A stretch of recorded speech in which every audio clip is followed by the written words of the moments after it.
Tomai, jau nurimote kokios nuotaikos? Nuotaikos prastos iš tikrųjų, ką čia nurimsi, tas atsimins ilgam iš tikrųjų.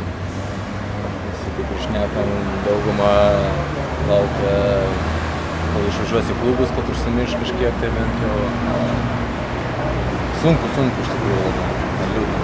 Tomai, tavo nuomonė, kurios visgi mūsų rinktiniai buvo svarbiausios rungtynės šiame čempionate ir po kurių galbūt palūžom, nežinau, pametėm žaidimą, ar jis nuo pradžių nespėjo? Visos buvo ganėtinai svarbios varžybos, tiek pradedant Vroclave prasidėjo, ta prasme, pralaimėjimai, pirmas, antras ir po kiekvieno pralaimėjimo vis darėsi sunkiau atsitiesti. Aišku, kažkiek galbūt apsiraminom, kai išėjom iš grupės, čia atvykom į Lodzę, bet vėlgi 3 pralaimėjimai, to einam seka pralaimėjimų, vis neverti. Kada važiuoji į Ispaniją? Daug tiksliai žinai? Kol kas dar nieko nežinau, grįšiu, agentus derinsiu. Kas tokių žinių dar neturiu. Kaip vertini galbūt savo žaidimą? Aišku, sunku labai vertinti apie save, bet tu patenkintas kaip rungtyniauji? Ne, aš asmeniškai nesu patenkintas.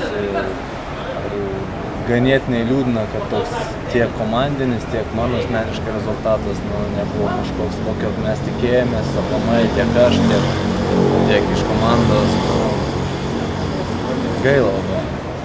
Bet prieš paskutinėse rungtynėse su Ispanija rungtynių pabaigoje vyko šioks toks mažas konfliktėlis tarp tavęs ir Lavrinovičiaus. Kas tai buvo? Tiesiog emocijų proveržis? Taip, be abejo, tai emocijų proveržis, bet nieko ten rimto neįvyko. Visi tik žaidžiam su emocijom, tai yra natūralu, tai yra krepšinis. Tai būna, kad ir, žiūrėkit, ir ispanai kartais vienas tarp kito susikiviršina, bet tai yra natūralu. Bet kažkokio tai asmeniško ten pykčio tai tikrai nėra. Rūbinėje, kad ir šiandien po varžybų, aišku, gali kaltinti aplinkinius viską, ką nori, bet išlikom kaip komanda ir patys suprantam, kad šis čempionatas tikrai nenusisekęs, blogai žaidėm ir kas svarbiausia, išlikom kaip komanda. Nesvarbu, tai ar laimėjom, ar pralaimėjom, kažkokių tai vienas kitam pykčių ar dar kažko, tai nėra tikrai.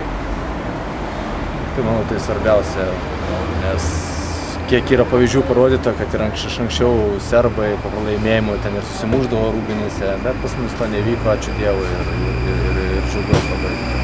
Kaip vertini trenerio sprendimą trauktis?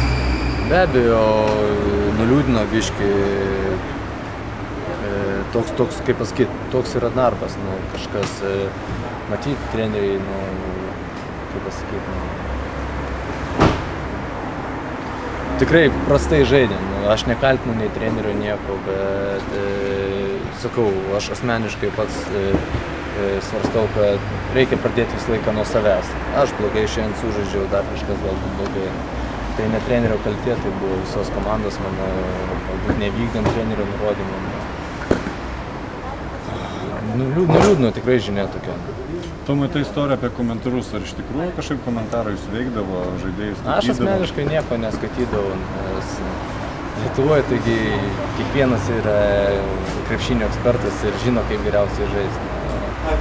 Tik tai galiu pasakyti tiek, kad tikrai vyrai stengiasi, darė viską, kad tik tai rezultatas būtų ne toks, koks šiandien yra, bet matyt, kažkokių tai pastangų pritrūko, galbūt laimės pritrūko. Nežinau, iš tikrųjų sunku vertinti, ko pritrūko, atrodo, ir dirbom, ir stengiamės, ir vienas paragindome.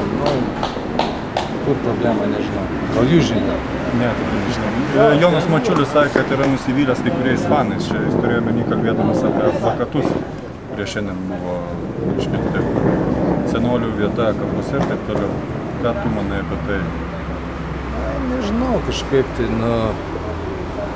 gal iš dalies su tokiu žaidimu, kokį mes rodėm, aišku, aš nemanau, kad daugelis buvo patenkinti. Vis tiek visi tikėjosi, kad mes bent jau 5-tuką papulsim, jau nekalbu apie medalius, bet yra taip, kaip yra ir šitą turime karčią piliulę nuryti.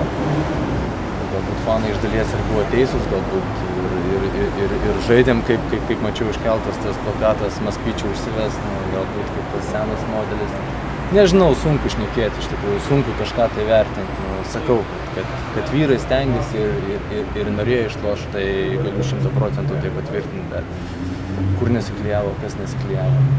Bet kiekvienas pralaimėjimas yra kažkokia pamoka, kaip mane rinktinė pasimokys, jūs pasimoksit, tapsit stipresni galbūt, nežinau.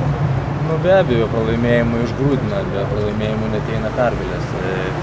Ir aš manau, kad tikrai šis čempionatas tikrai duos visiems daug pamokų.